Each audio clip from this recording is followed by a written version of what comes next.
네, 오늘 하나님의 말씀은 구약성경 182페이지 레위기 23장 1절로 21절까지 말씀입니다.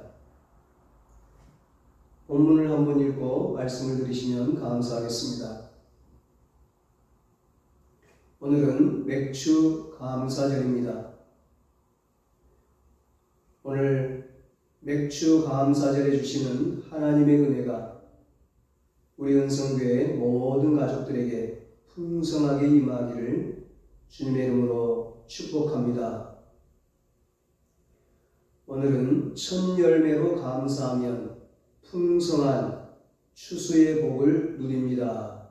이런 제목으로 함께 은혜를 나누겠습니다. 맥주절은 첫 열매로 드리는 감사절기입니다. 출애굽기 23장 16절에 맥주절을 지키라. 이는 너가 수고하여 밭에 뿌린 것에 첫 열매를 거둠이니라 말씀합니다. 오늘 본문에도 첫 곡식, 첫 이삭의 떡, 첫 제물을 드리라고 말씀합니다. 첫 열매는 굉장히 중요한 의미를 가지고 있습니다. 저도 어렸을 때부터 교회를 다녔지만 첫 열매의 중요성을 모르고 살았습니다. 매년 교회에서 절기를 지키니까 지켜야 되나 보다 생각했습니다. 그런데 목사가 되어서 해마다 맥주 감사절과 추수 감사절을 지키면서 왜 두 번의 감사절을 지켜야 하는지 고민하다가 깨달은 것입니다. 성령님께서 맥주 감사절에 담긴 놀라운 비밀을 깨닫게 하셨습니다. 하나님께서 애굽에서 430년 동안 노예 생활하던 이스라엘 백성을 구원하셨습니다.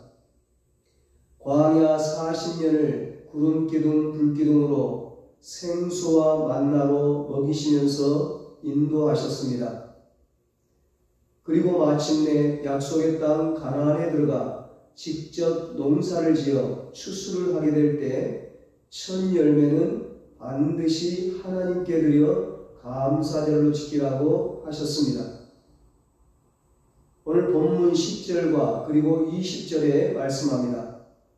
너희의 곡물의 첫 이삭 한 단을 제사장에게로 가져갈 것이요 제사장은 그 첫 이삭의 떡과 함께 그 두 마리 어린 양을 여호와 앞에 흔들어서 요제를 삼을 것이요 이것들은 여호와께 드리는 성물이니 제사장에게 돌릴 것이며.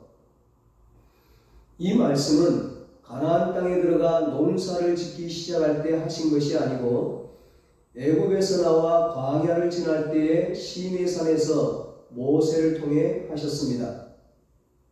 그때는 농사를 짓기 40년 전이었습니다.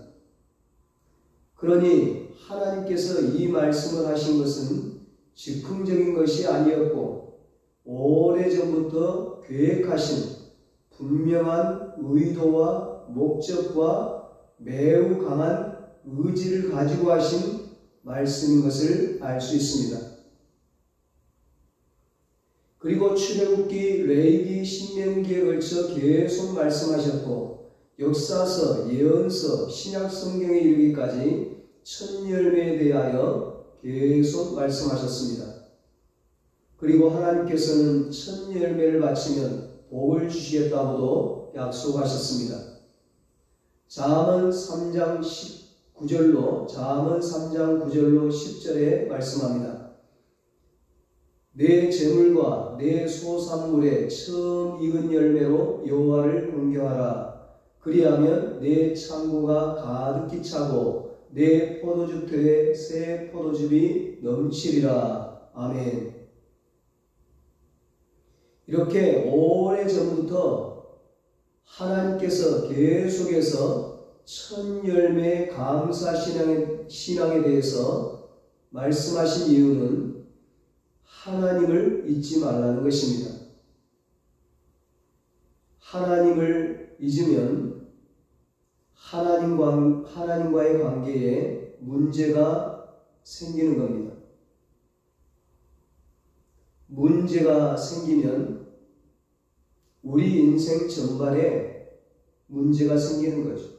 하나님과의 관계에 문제가 생기면 우리 인생 전반에 문제가 생기는 겁니다. 그러므로 우리가 인생을 살면서 문제가 생겼을 때에는 언제나 하나님과의 관계에서 그 해답을 찾아야 합니다.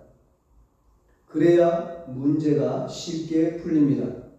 그래야 빠른 회복과 치유가 일어납니다.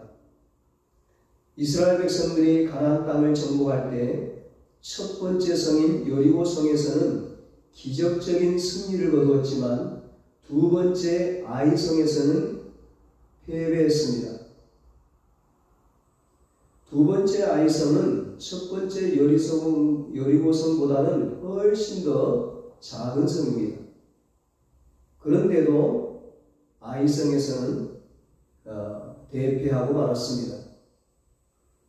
여호수아를 비롯하여 이스라엘 백성들이 어떻게 이런 일이 일어날 수 있는지 도무지 이해가 안 가고 너무 당황해서 하나님께 기도했습니다.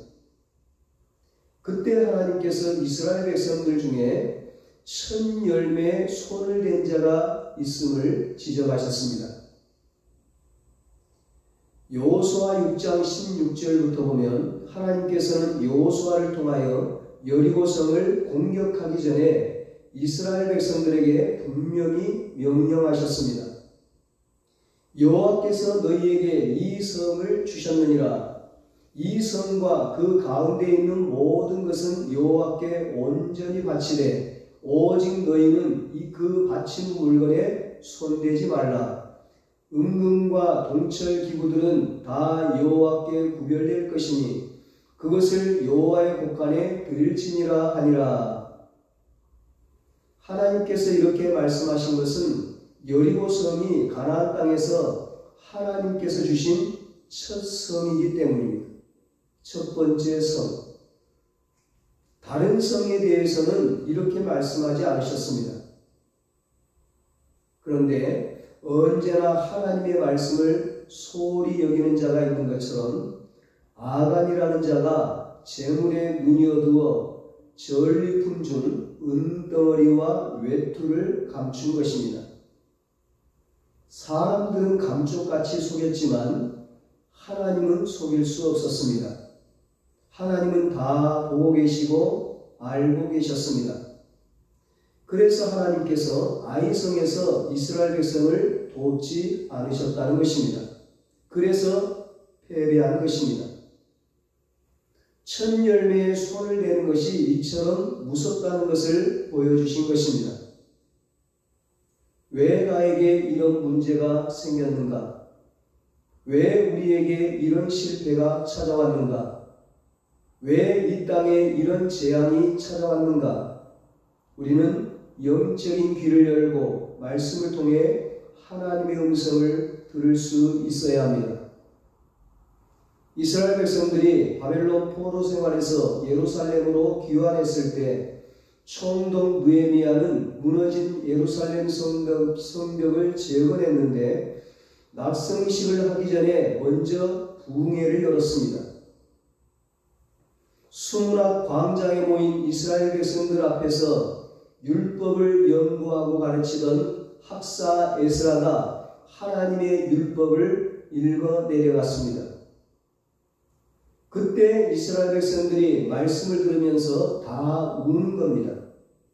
하나님의 말씀을 듣고 보니 기가 막혔던 것입니다. 아, 그렇구나. 이래서 나라가 망했구나. 이래서 우리가 포로가 되었구나. 이래서 우리가 고통을 당했구나. 이래서 우리에게 문제가 생겼구나. 왜 하나님의 택한 백성이 나라를 잃고 포로 생활을 하며 남의 종이 되었는지 깨달은 것입니다. 왜 이렇게 비참하게 살고 있는지 깨달은 것입니다. 이유를 알았다는 것입니다. 하나님의 말씀을 듣고 보니 하나님 말씀대로 살지 않았기 때문이더라는 것입니다. 자신들의 죄를 깨달은 것입니다. 그래서 이스라엘 백성들이 이제는 하나님의 말씀대로 살겠다. 하나님의 말씀이라면 한 가지라도 빠뜨리지 않고 꼭 지키겠다고 결단하게 되는데 그 중에 첫 열매를 하나님께 드리는 일이 포함되었습니다. 이스라엘 백성들은 이런 말씀이 있는 줄도 몰랐고 알고 있던 자들은 이 말씀을 소홀히 여겼다는 말입니다. 그래서 그들은 하나님 앞에서 약속합니다. 느헤미야서 10장 35절로 39절입니다. 해마다 우리 토지 소산의 만물과 첫 곡식과 각종 과목의 첫 열매를 여호와의 전에 드리기로 하였고 또 우리의 맏아들들과 첫 아들들과 가축의 처음 난 것과 소와 양의 처음 난 것을 가축의 첫 새끼를 율법에 기록된 대로 우리 하나님의 전으로 가져다가 우리 하나님의 전에서 섬기는 제사장들에게 주고 또 처음 익은 밀의 가루와 거제물과 각종 과목의 열매와 새 포도주와 기름을 제사장들에게로 가져다가 우리 하나님의 전에 여러 방에 두고 또 우리 산물의 11조를 레위 사람들에게 주리라 하였나니 이 레위 사람들은 우리의 모든 성읍에서 산물의 11조를 받는 자임이며 그리하여 우리가 우리 하나님의 전을 버려두지 아니하니라. 아멘. 말씀을 통해 자신들의 잘못을 회개하고 첫 열매를 드리기로 결단한 것입니다. 하나님께서는 첫 열매를 거룩하다고까지 말했습니다. 에스겔서 48장 14절에 말씀합니다. 그들이 그 땅을 팔지도 못하며 바꾸지도 못하며 그 땅에 처음 익은 열매를 남에게 주지도 못하리니 이는 여호와께 거룩이 구별한 것이니라. 신약성경 로마서 11장 6절에도 말씀합니다.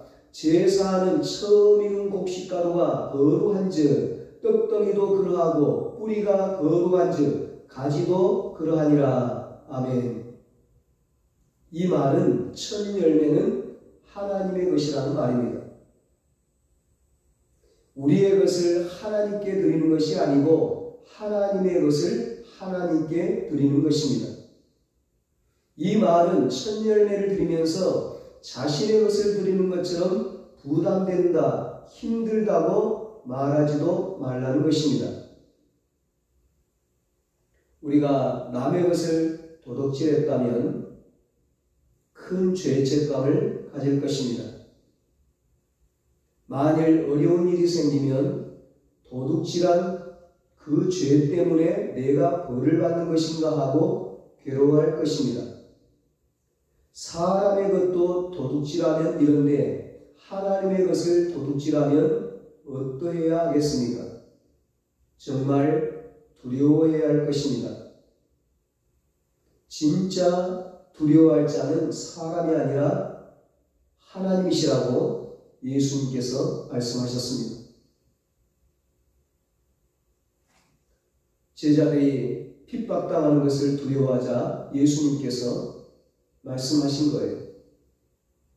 육신만 죽이는 사람들을 두려워하지 말고 육신과 영혼을 지옥에 넣기도 하고 천국에 들어가기도 하시는 하나님을 두려워하라는 거예요. 사람이 말라기 3장 8절로 10절에 말씀합니다. 사람이 어찌 하나님의 것을 도둑질하겠느냐. 그러나 너희는 나의 것을 도둑질하고도 말하기를 우리가 어떻게 주의 것을 도둑질하였나이까 하는도다. 이는 곧 11조와 봉헌물이라. 너희 곧 온 나라가 나의 것을 도둑질하였으므로 너희가 저주를 받았느니라. 만군의 여호와가 이르노라. 너희의 온전한 11조를 창고에 들여 나의 집에 양식이 있게 하고 그것으로 나를 시험하여 내가 하늘문을 열고 너희에게 복을 쌓을 곳이 없도록 붙지 아니하나 보라. 하나님께서 11조 예언을 통하여 첫 열매의 중요성을 말씀하신 것입니다. 그러면 첫 열매가 왜 그렇게 중요한 것입니까? 사실 첫 번째 익은 열매가 두 번째 익은 열매와 무슨 차이가 있겠습니까? 오히려 첫 열매는 작고 보잘것없습니다. 두 번째, 세 번째 열매가 더 좋을 수 있습니다. 그렇지만 첫 열매는 다른 열매와 의미적으로 다릅니다. 겉으로는 보잘것없어 보일지라도 첫 열매가 가지고 있는 의미와 그 상징과 가치는 다른 열매와 비교할 수 없이 너무나 크고 귀한 것입니다. 때때로 자녀들 중에 취직해서 첫 월급을 받으면 그것을 몽땅 부모님께 가져오거나 부모님의 속옷이나 선물을 사오는 자녀들이 있습니다. 그것은 첫 월급이 많고 적음을 떠나서 당연히 부모님의 것이라고 여겨지기 때문입니다. 자신을 낳아주고 길러주고 공부시켜주신 부모님을 진심으로 존경하고 감사하고 사랑하는 자라면 당연히 그렇게 여겨지는 것입니다. 부모님에게도 이런 마음이 든다면 진정으로 하나님을 알고 하나님을 경외하는 자는 어떻겠습니까? 첫 열매가 당연히 하나님의 것으로 보이고 하나님께 바쳐야 한다고 생각하게 되는 것입니다. 그러므로 첫 열매 감사는 우리가 하나님을 정말 경외하는지, 하나님을 사랑하는지, 하나님의 은혜를 감사하는지 알 수 있는 중요한 기준인 것입니다. 아브라함이 보인 믿음 중에 가장 큰 믿음이라고 할 수 있는 것이 무엇입니까? 독자 이삭을 바치라는 하나님의 명령에 순종한 것입니다. 아브라함에게 있어 이삭은 어떤 존재였습니까? 첫 열매입니다. 백세 얻은 아들입니다. 그 무엇과도 바꿀 수 없는 너무나 귀한 아들입니다. 그런데 아브라함이 순종합니다. 아들보다 하나님을 더 사랑한 것입니다. 사람보다 재물보다 세상의 그 어떤 것보다 하나님을 최고로 사랑한 것입니다. 아브라함이 하나님의 명령에 순종하여 이삭을 바치려고 했을 때 하나님께서 뭐라고 말씀하셨습니까? 아브라함아, 아브라함아, 이삭에게 칼을 대지 말라, 죽이지 말라. 너가 너의 아들 너의 독자까지도 내게 아끼지 아니하였으니 내가 이제야 너가 하나님을 경외하는 줄 아노라. 이삭을 살려주시고 여호와 이레의 축복을 주십니다. 하나님께서는 첫 열매를 대하는 태도를 보고 그가 하나님을 얼마나 경외하는지를 판단하신다는 것입니다. 그리고 아브라함에게 엄청난 복을 약속하셨습니다. 창세기 22장 16절 18절입니다.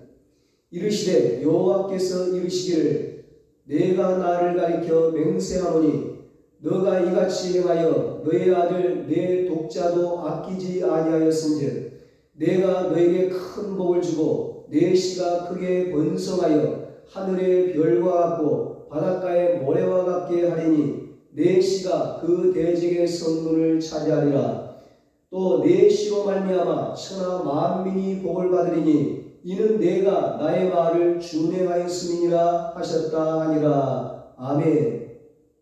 내 씨가 씨로, 이것은 후손의 복을 말하는 거죠. 하나님께서 우리에게 첫 열매를 바칠 것을 강조하신 이유는 궁극적으로 우리와 우리 자녀와 우리 후손에게 복을 주시려는 것인데 먼저 복받을 자격을 갖추게 하시려는 것입니다. 우리가 하나님의 은혜로 살고 있음을 항상 잊지 않게 하시려는 것입니다. 우리는 하나님의 여러 가지 은혜를 받으며 삽니다. 은혜를 받으면 즐거워합니다. 그러나 조금만 어려워져도 금방 불평하고 원망합니다. 마땅히 하나님의 것으로 여겨야 할 것을 자기 것으로 삼습니다. 주의를 지키는 일, 11조, 감사절기를 작게 여깁니다. 그러면 하나님께서 더 복을 주실 수 없는 것입니다. 마음의 진심으로 하나님을 경외함이 없기 때문입니다. 첫 열매를 하나님께 드리는 일도 하나님을 경외함이 없으면 지키기 어렵습니다. 첫 수확 때 너무 기뻐서 흥분해서 잊어버리기 쉽습니다. 너무 작아서 아까워서 소리하기 쉽습니다. 이제 시작인데 하는 마음 때문에 여전히 모자란다는 생각에 하나님께 드려야 한다는 생각을 하지 못하기 쉽습니다. 그래서 하나님께서 첫 열매를 그렇게 강조하신 것입니다. 하나님의 의도는 맥추절이 없으면 추수감사절이 없다는 것입니다. 첫 열매를 드리는 맥추절 감사가 있어야 풍성한 추수절의 축복과 기쁨이 있다는 것입니다. 첫 열매는 마중물과 같습니다. 옛날 시골에서 샘에서 물을 퍼올리는데 두레박 펌프에 마중물을 넣어야 계속 퍼올릴 수 있는 것입니다.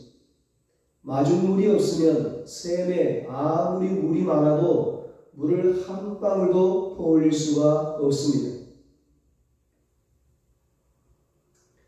예전에 어렸을 때 시골에서 농사 질 때 보니까요, 이 보릿고개 때, 모내기 할 때가 보릿고개, 먹을 게 없어요. 근데 저희 아버지를 보니까 저 창고에 나락이 있어요. 벼가 있어요. 벼가 한 가만 있어요. 근데 그거를 그 보릿고개 먹을 게 없는 그 시기에 그걸 방앗간에 가서 방아를 찧어서 먹으면 되겠는데 왜 먹지 않을까? 왜 저 벼를 한 가만히 저렇게 놔둘까? 남겨둘까? 궁금했어요. 이상하게 생각했어요. 나중에 알게 됐는데 그게 모종이더라고, 모종.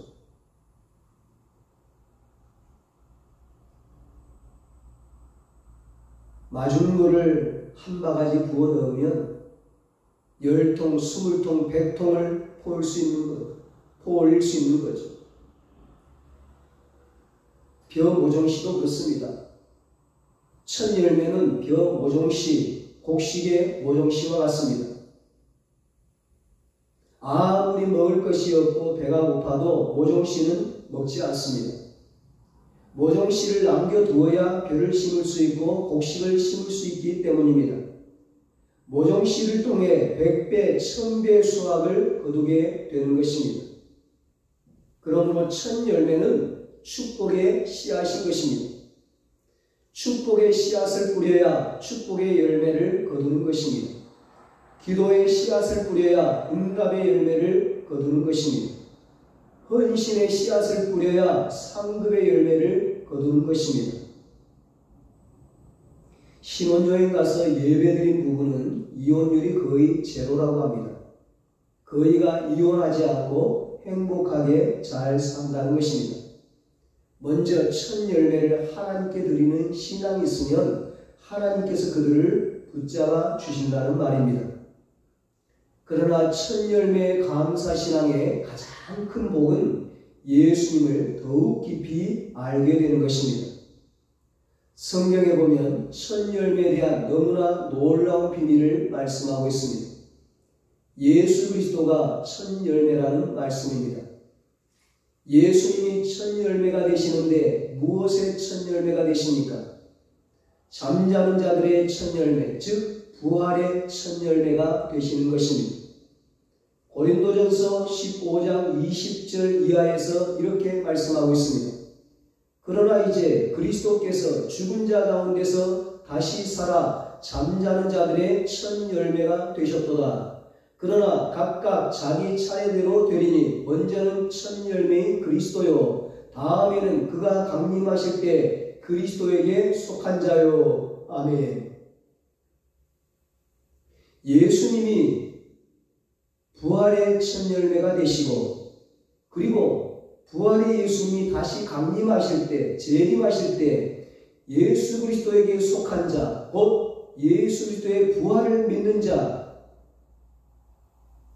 그 부활을 믿는 자가 예수님의 부활을 믿는 자가 부활의 두 번째 열매, 세 번째 열매가 되어서 신비한 몸으로 부활해서 천국에 들어간다는 것입니다. 하늘나라 영광에 참여하는 것입니다. 그렇습니다. 첫 열매를 거두어 감사 예배를 드리는 날인 초실절에 예수님이 부활하셨습니다. 진정으로 첫 열매의 감사 신앙을 가진 자가 부활의 예수님을 맞이하는 것입니다. 진정으로 첫 열매의 감사 신앙을 가진 자가 부활의 영광에 참여하는 것입니다. 그래서 하나님께서 유난히 첫 열매에 대하여 많이 강조하셨던 것입니다. 첫 열매를 드린다는 것은 하나님을 가장 사랑한다는 것입니다. 첫 열매를 드린다는 것은 재물보다, 사람보다, 쾌락보다, 명예, 권세보다, 세상의 그 어떤 것보다 하나님을 최고로 사랑한다는 것입니다. 하나님은 하나님을 최고로 사랑하는 자에게 최고의 것을 주십니다. 최고의 은혜를 주십니다. 최고의 복을 주십니다. 최고의 영광을 주십니다. 모든 것의 처음 것, 첫 열매, 첫 생산, 첫 봉급, 첫 작품, 첫 아이, 하루의 첫 시간, 일주일의 첫날인 주일, 물질의 첫 것인 11조, 이 모든 것들은 다 하나님이 거룩히 구별한 것들입니다. 첫 열매로 드리는 맥주 감사절의 신앙이 회복되면 가을의 풍성한 추수의 기쁨을 누리게 됩니다. 이 땅에서의 기쁨만이 아니라 영원한 천국의 영광과 축복과 기쁨까지도 누리게 되는 것입니다. 맥주절에 드리는 첫 열매는 보릿고개로 힘든 시기에 드리는 감사입니다. 도저히 감사할 수 없는 상황에서 드리는 감사입니다. 그러기에 맥주 감사는 믿음으로 드리는 감사입니다. 믿음이 없이는 드릴 수 없는 감사입니다. 하나님은 그 믿음을 보시고 역사하십니다. 그 믿음을 보시고 축복하십니다. 그 믿음을 보시고 기적을 베풀어 주십니다. 그 믿음을 보시고 가을에 풍성한 추수를 허락해 주십니다. 그 믿음을 보시고 자녀와 후손에게 축복해 주십니다. 그 믿음을 보시고 영광스러운 하늘의 상을 내려 주십니다. 이 놀라운 맥주 감사절의 축복을 누리는 여러분과 저가 되시기를 예수님의 이름으로 축원합니다. 기도하겠습니다. 하나님 아버지, 우리에게 첫 열매 감사 신앙을 회복시켜 주시옵소서. 세상의 그 어떤 것보다 하나님을 최고로 사랑하게 하여 주시옵소서. 보릿고개로 힘든 상황이지만 하나님을 향한 사랑과 믿음으로 감사하게 하여 주시옵소서. 그리하여 가을의 풍성한 추수의 복을 누리게 하여 주시옵소서. 첫 열매의 감사가 축복의 씨앗이 되어서 우리 자녀와 후손이 복을 받게 하여 주시옵소서. 부활의 첫 열매가 되시는 예수님의 부활에 동참하여 예수님과 함께 영원한 하늘의 영광과 축복을 누리게 하여 주시옵소서. 이제는 우리 주 예수 그리스도의 무한하신 은혜와 하나님 아버지의 사랑하심과 성령님의 위로하시고 교통하시고 영원토록 함께 하시는 은혜가 하나님 앞에 감사함으로 맥주 감사절의 축복을 통해 가을의 풍성한 추수의 복을 누리기로 다짐하는 사랑하는 모든 성도들과 저들의 가정과 자녀들과 사업과 직장 위에 이제로부터 영원토록 함께 있을지어다. 아멘.